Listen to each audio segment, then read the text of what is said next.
என் இனிய அன்பு உள்ளங்களே, உங்கள் அனைவருக்கும் என் அன்பான வணக்கம். அனலை தழுவிய தென்றல் நாவல் பகுதி 4. வாங்க தொடர்ந்து கதையை கேட்கலாம். அனல்வேந்தன் வீட்டை எட்டும் போது வீட்டு வாசலில் அப்பா, அம்மா, முகில், காமாட்சி ஆண்டி அனைவரும் பதற்றத்தோடும் கலவரத்தோடும் நிற்பதை கண்டான். அவனை கண்டதும் அனைவரும் ஓடி அவன் அருகில் வர, என்னாச்சு, ஏன் எல்லாரும் பதற்றமா இருக்கீங்க? அவன் கேட்டான். அவனை கட்டி பிடித்து கொண்ட அம்மா, கொஞ்ச நேரத்துல எங்க எல்லாரையும் பயமுறுத்திட்டியப்பா, செல்போனை கூட எடுத்துட்டு போகாம எங்க போயிட்டு வர நீ? அம்மாவை ஆற தழுவி கொண்டவன், என்னம்மா இது, நான் என்ன சின்ன குழந்தையா? நைட்டெல்லாம் தூக்கம் வரவே இல்ல, அதுதான் கொஞ்சம் காலார நடந்துட்டு வந்து படுக்கலான்னு சும்மா நடந்துட்டு வரேன். என்ன காலார நடந்துட்டு வரலான்னு சும்மா நடந்துட்டு வரியா? நான் ரோட்ல எல்லாம் வந்து பார்த்தேனே, உன்னை காணோமே. முகில் கூற, அண்ணா நான் காட்டுக்குள்ள கொஞ்ச தூரம் அப்படியே நடந்துட்டு வந்தேன். காட்டுக்குள்ளையா? என்ன அண்ணல் இது? காட்டுல வனவிலங்குகள் நடமாட்டம் இருக்கும், இப்படிதான் தனியா போயிட்டு வருவியா? அது மட்டும் இல்ல, அந்த நாகா வேதாவ சாதாரணமா நினைச்சிட வேண்டாம். சரியான சூனியக்காரிங்க. அவங்க கூட இருக்காங்களே ஆட்கள், அவங்களையும் சர்வ சாதாரணமா நினைக்க வேண்டாம். எல்லாருமே சிலம்பம், கராத்தே, அது இதுன்னு கத்து வச்சிருக்காங்க. எல்லாருடைய தோட்டத்தையும் நீங்க விலை கொடுத்து வாங்கிட்டீங்கல்ல, அந்த கோபம் அவங்களுக்கு இருக்கும். உன்னை தனியா பார்த்தா அவ்வளவுதான், கொன்னே போட்டுடுவாங்க. காமாட்சி ஆண்டி கூற, ஆண்டி நீங்க தான் இப்படி எல்லாம் பேசி எல்லாரையும் பயமுறுத்தி வச்சீங்களா? அப்பா அம்மா முகிலை பார்த்தவன், இவங்க தான் பயமுறுத்தினாங்கன்னா உங்களுக்கு கூடவா என்ன பத்தி தெரியாது? எத்தனை பேர் வந்தாலும் நின்னு சமாளிச்சிட மாட்டேன். சரிதாண்டா, நேருக்கு நேர் வந்து நின்னா சமாளிச்சிடுவ, முதுகுல குத்துனா என்ன பண்ணுவ? முகிலின் பயம் அதுதான். முதுகுல குத்துனா வாங்கிக்க வேண்டியதுதான், வேற வழி என்ன? ஆனா குத்துனவன் எவனும் உயிரோடு திரும்ப மாட்டான். அவனுங்களை கொன்னுட்டுதான் என்னுடைய உடம்பு மண்ணுல சாயும். அப்பா அவனை கட்டி கொண்டார். இப்படி எல்லாம் பேசாதானல், உன்னை நினைச்சா எனக்கு ரொம்ப பயமா இருக்கு. நீ முகில் மாதிரி இல்ல, ரொம்ப கோபக்காரன். அதனாலேயே எடுத்தோம் கவுத்தோன்னு எல்லா விஷயத்தையுமே செய்யற. சரிவா, நாம டிஃபனை முடிச்சுட்டு கிளம்பலாம். இங்க இருக்கிற தோட்டத்தை பாத்துக்க ஒரு மேனேஜரை உடனே இங்க அனுப்பிடலாம். அப்பா, அந்த மேனேஜர் போஸ்ட் எனக்கே கொடுத்துருங்க. இந்த தோட்டத்தை நானே பாத்துக்கிறேன். வெற்றி கனிய சுவைக்காம நான் இங்க இருந்து வரமாட்டேன். அதை கேட்டு அனைவரின் முகத்திலும் ஒரு கலவரம். அனல், வேண்டாடா, விட்டுடு. அந்த 13 ஏக்கரை வச்சுட்டு அவங்களால ஒண்ணும் செய்ய முடியாது. தானா வந்து நம்ம காலடியில விழுவாங்க பாரு. முகில் கூற, இல்லனா அவங்க தானா வந்து காலில் எல்லாம் விட மாட்டாங்க. அவங்க ரொம்ப திறமைசாலிங்க. ஏதோ பிளான் அவங்க கிட்ட இருக்கு. அவனை வியப்போடு பார்த்த முகில், நீயா அவங்களை இப்படி புகழ்ந்து பேசுற? ஆமண்ணா, எதிரியோடைய பலம் பலவீனம் ரெண்டையும் நம்ம தெரிஞ்சு வச்சுக்கணும். அதே மாதிரிதான் நம்ம பலம் பலவீனத்தையும் தெரிஞ்சு வச்சுக்கணும். அப்பதான் எதிரிகளை ஈஸியா ஜெயிக்க முடியும். அதை புரிஞ்சுக்காததாலதான் நான் முதல் அடியில அவங்க கிட்ட தோத்துருக்கேன். இனி அவங்க கிட்ட தோக்க நான் தயாரா இல்ல. முகில் சிரித்தான். ஏன்னா சிரிக்கிற? முதல் தடவை நீ இப்படி பேசுற. ஒரே நாள்ல உனக்கு அந்த வேதவெளி பாடம் புகட்டிட்டா போல இருக்கு. அவன் பேசவில்லை. முதல் தோல்வி உன்னை ரொம்ப பாதிச்சிருக்குன்னு புரியுது. அடுத்த அடியை நீயே உடனே எடுத்து வைக்கணும். நல்லா யோசிச்சு கொஞ்சம் இடைவெளி கொடுத்து எதிரியை அடிக்கணும். அசந்த நேரம் பார்த்து அடிக்கணும். ஆமாண்ணா, அசந்த நேரம் பார்த்துதான் அடிக்கணும். அதுக்கு நான் இங்க இருக்கணும் இல்லையா? அப்பதானே அவங்க உஷாரா இருக்கிறதும் அசர்றதும் எனக்கு தெரியும். டேயானல், நீ அந்த பொண்ணுங்க விஷயத்துல ஏன் இவ்வளவு தீவிரமா இருக்க? அதை பார்க்கும்போது எங்களுக்கு பயமா இருக்குடா. ஒண்ணு கிடக்க ஒண்ணு ஆயிட்டா அப்புறம் நீ போய் கம்பிதான் எண்ண வேண்டியதா இருக்கும். ஆம்பளைங்க கிட்ட எப்படி வேணும்னாலும் மோதிக்கலாம், எந்த பிரச்சனையும் இல்ல. ஆனா பொண்ணுங்க கையை பிடிச்சா கூட தப்பாயிடும், கற்பழிக்க முயற்சி செஞ்சுட்டான்னு சொல்லி புகார் பண்ணிடுவாங்க. போலீஸும் அவங்களுக்கு தான் சப்போர்ட் நிற்கும். உன்னை பிடிச்சு ஜெயில வச்சிடுவாங்க. வா, நம்ம திரும்பி போயிடலாம். இல்லன்னா இந்த பிரச்சனையை முடிச்சுட்டு தான் நான் இங்க இருந்து வருவேன். அவன் தோளில் கை வைத்த அப்பா, நாங்க யாரு சொன்னாலும் நீ கேட்க போறது இல்லைன்னு புரியுது. பம்புல மாட்டிக்காம ரொம்ப கேர்ஃபுல்லா இரு. சரிடா, நான் வேணா கொஞ்ச நாள் உன் கூட இருக்கேன். வேண்டானா நீ அப்பா கூடவே இரு. அப்பாவுக்கு பிசினஸ்ல உதவி தேவை. இந்த தோட்டத்தை நான் பாத்துக்கிறேன். அனல்வேந்தன் மறுத்துவிட வேறு வழியின்றி காலை உணவை முடித்துக் கொண்டு அப்பா, அம்மா, முகில் மூவரும் புறப்பட தயாராயினர். காமாட்சி, இந்த கெஸ்ட் ஹவுஸ் கூட நீங்க விற்க போறதா தானே சொன்ன?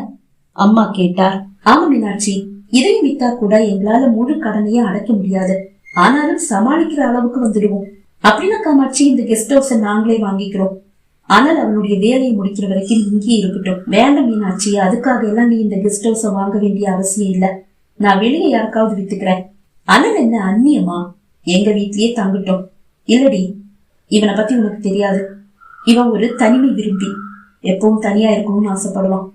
நீ கெஸ்ட் ஹவுஸ அனல் பேருக்கே எழுதி வச்சிடு. காசு உன்னுடைய அக்கௌண்ட்டுக்கு சரியா வந்துடும். ஓகே, அப்படியே பண்ணிடுறேன். அப்ப நாங்க கிளம்புறோம் என்று கூறிய அம்மா அனல்வேந்தனை கட்டி அணைத்து அவன் நெற்றியில் முத்தமிட்டார். வீட்டார் விடை பெற்றதும் அனல்வேந்தன் வந்து படுக்கையில் வீழ்ந்தான். இரவு உறங்காததால் சட்டென்று உறங்கி போனான். அவன் எழும்போது மாலையாகிவிட்டது. செல்போனில் நேரத்தை பார்த்தான். அது 3:30 என்று காட்டியது. செல்லை கையில் எடுத்துக் கொண்டவன் உடைத்தவளை எடுத்துக்கொண்டு குளியல் அறைக்கு வந்தான். பிசினஸ் தேவைகளுக்காக அவனை அப்பாவோ முகிலோ எப்போது வேண்டுமானாலும் அழைக்க கூடும். அதனால்தான் செல்போனை உடன் எடுத்து செல்கிறான்.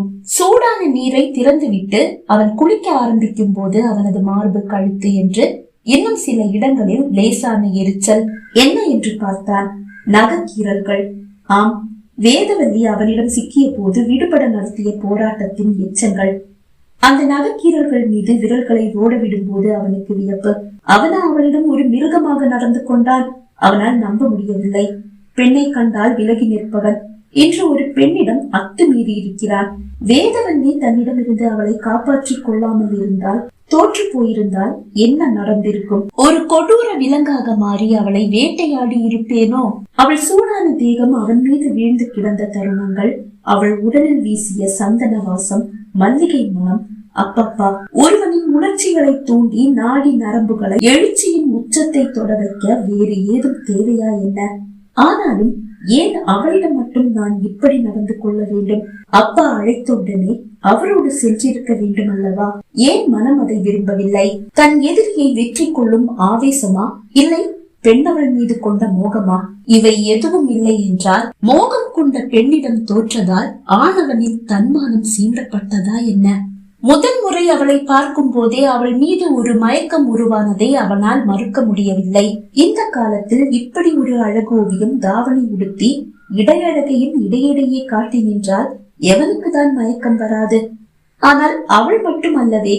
அவள் அக்கா நாகவல்லியின் தாவணிதானே அணிந்திருந்தாள்.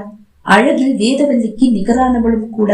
அப்படி இருந்தும் வாவ், என்ன ஒரு அழகு என்றதோடு நின்றுவிட்டது மனம். ஆனால் வேதவல்லியை கண்டதும் அவளிடம் மயங்கியதே. அதன் காரணம் என்னவோ? அவன் மனத்திரையில் கல்லூரி நாட்களில் அவன் வரைந்த அந்த ஓவியம் வந்து நின்றது. அந்த ஓவியத்திற்கு வேதவல்லியின் சாயல் நிறையவே இருக்கிறது. அவனது நண்பன் தயாநிதி என்ற தயா அவனது காதலியை வர்ணிக்க அனல்வேந்தன் வடித்த ஓவியம் அது. அதை கண்ட தயா, என்னோட ஸ்ரீ இதைவிட அழகா இருப்பாடா, நீ வரைஞ்சது அவளுடைய அழகுல பாதி கூட இல்ல என்றான். தயாவின் ஸ்ரீ, ஆம், அனுஸ்ரீ என்று அவன் பல முறை கூறியதுண்டு. அவளை அழைத்து வந்து தனக்கு அறிமுகப்படுத்தி வைப்பதாகவும் அவன் கூறியதுண்டு. ஆனால் ஒரு முறை கூட அவளை அழைத்து வரவும் இல்லை, அவனுக்கு அறிமுகம் செய்து வைக்கவும் இல்லை.